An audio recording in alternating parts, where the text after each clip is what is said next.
Hey folks, my name is Jared Mannanen, and I'd like to welcome you to my monthly newsletter. At the beginning of each month, I publish a newsletter filled with photos, videos, artwork, links to my other projects, and an essay that I hope will provide food for thought and a starting point for meaningful conversation. These newsletters essentially allow me to compile all of the work I produced during the past month and share it in a convenient location. Keep in mind, however, that these video versions of my newsletters have been modified from their original formats. And although I've been publishing my monthly newsletter since 2017, I've only started producing them in this video format since 2022. So if you want to read any of my previous newsletters, visit jaredmannanen.com. Thoughts about something being simple but not easy. Believe it or not, Tahoe received more snow in April than it did for the combined months of January, February, and March. So you'll see below, if you didn't already get the YouTube notifications, that I published 4 more cross-country skiing videos last month. Honestly, I thought I was done making them after my 100th ski day vlog on March 31st. Was I ever wrong? The nice thing about producing those late season videos, however, was that a couple of them provided me with some great food for thought. After skiing during one of the last snowstorms, I had a conversation with my best friend about learning how to perform telemark turns. I've been working on them for the past couple of seasons, and I am getting better. However, I'm far from where I want to be.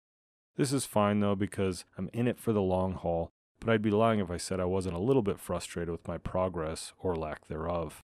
While describing my feelings to my friend, he said, "Kinda sounds like most things. They're usually pretty simple, but they're just not easy to do." I don't recall ever hearing someone summing up the process of learning like that before, but it did resonate with me. We've all seen the how-to demonstrations, particularly art-related tutorials. Step 1, draw 2 circles. Step 2, connect the circles with a line. Step 3, miracle occurs. And then step 4, voila, you've created a masterpiece. Those memes are always good for a chuckle. If you're unfamiliar, just search for learn how to draw memes. In spite of the comedic element, that scenario often sums up people's experiences when learning something new.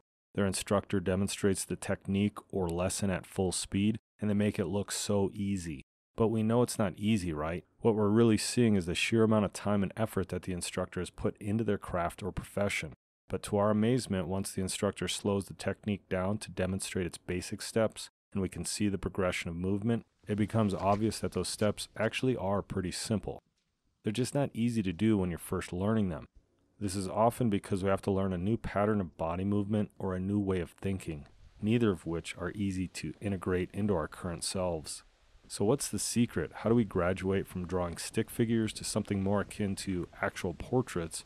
Or how do we progress beyond shuffling around on cross-country skis to something that looks closer to a World Cup athlete's technique? Diligent training with focused effort and a whole lot of repetition. That's the secret, which isn't a secret at all if you've ever trained in any discipline before. You simply cannot get better at a thing unless you do it a lot.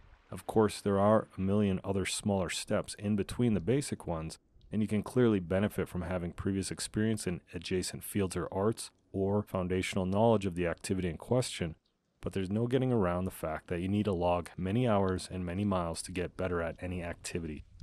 One thing that I have found to be effective at accelerating my progress when learning new skills is to adjust my attitude and mindset. A beneficial aspect to witnessing a professional perform their discipline with ease is that they make it look fun. For example, this is what it could be like once you develop your skills. These are the places you can go. These are the tricks that you can perform. So keep practicing, don't get discouraged, it just takes time. Along with that remarkable demonstration, those instructors offer plenty of encouragement and positive feedback. That's not a bad mindset to embrace, right? The power of thought or power of suggestion is, well, powerful. Choosing that mindset is way better than telling ourselves, "Oh, I'm going to suck at this," or "I know I'm going to screw this up." Or before we even step up to the plate, we start to come up with excuses for why we can't do this, that, or the other thing. We do this all the time when learning new things.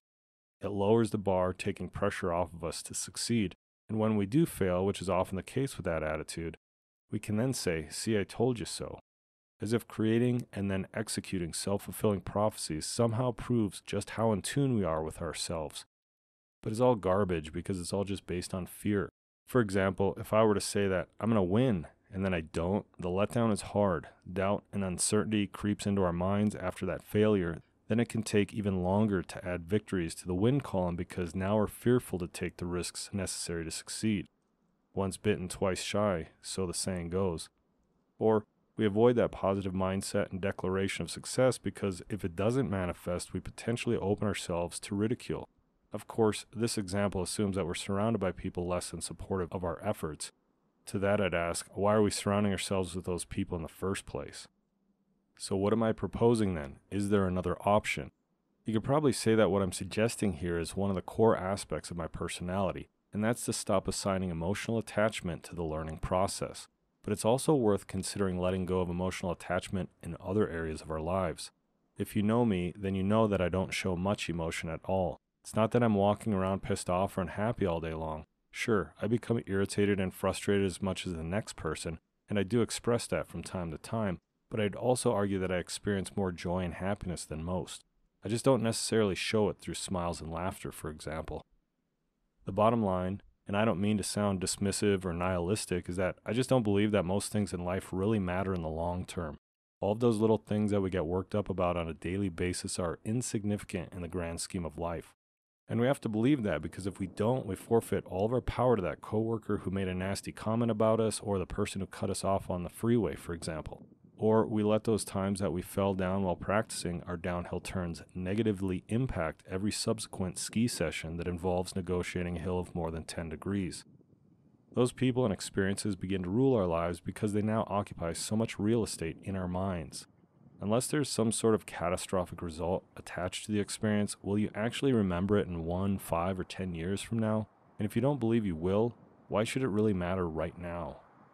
Perhaps one of the reasons I choose to live like this is that I do believe that there's an equal and opposite reaction to everything in life. Bliss and euphoria can't last. It's just not a sustainable emotional state. So there's going to be a crash, and it's probably going to be just as intense. On the other hand, anger and hate aren't sustainable either. But it's interesting because you can't know one without knowing the other. That said, constantly riding that emotional pendulum is exhausting and ultimately debilitating. So I find it way more beneficial not to deny them, but rather reconcile those feelings in a timely fashion and then move on. I've been hot on the movie Dune lately, so I can't help but recall Gurney Halleck's message to the younger Paul Atreides while they train together using edged weapons. Paul states that he's not in the mood to train with Gurney, to which the older man replies, "Mood? What's mood to do with it? You fight when the necessity arises, no matter the mood."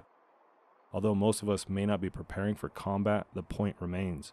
Attitude or mood affects our training and the process of learning in ways that are not always favorable.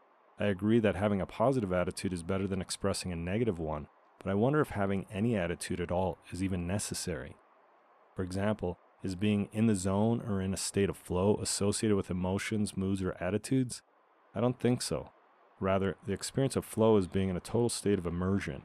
Your only thought is being in the moment and addressing the task at hand. Complete focus, yet not necessarily on a conscious level. You just are. For me, this is the joy. It's less about the smiles and laughter and more about the process, the practice, the repetition, the diligent training. So don't mistake my question about the necessity of attitude to mean apathy or indifference. The activity in which we participate already holds meaning for us. We wouldn't be pursuing it otherwise. So the motivation is there, and I shouldn't have to wait for the mood to strike me. I want to get better, therefore I train. Period. Again, most things are relatively simple to do, i.e., they're possible to achieve, but they're not easy. For example, they take a lot of time and practice, so we don't need to compound our work by succumbing to the mind games that come with placing emotional attachment to the outcome of our efforts. Let's not make a bigger production than necessary out of this thing. Instead, let's just let those feelings pass, drop into that telemark stance, and continue to practice those downhill turns. And then let's go back up the hill and do it again and again and again. Okay, folks, we've reached the end of this presentation, so I thank you for tuning in. I hope you've enjoyed the show. If so, please hit the like button and subscribe to my YouTube channel. If you have any feedback or questions, post it in the comment section below. If you want to read previous newsletters, visit jaredmananin.com, and then check out my backcountry blog, TahoeTrailGuide.com, where I offer information about hiking, backpacking, cross-country skiing, and snowshoeing at Lake Tahoe. I also write general and how-to articles about those activities, as well as informative articles about Sierra Nevada, flora and fauna, and the local history of Lake Tahoe.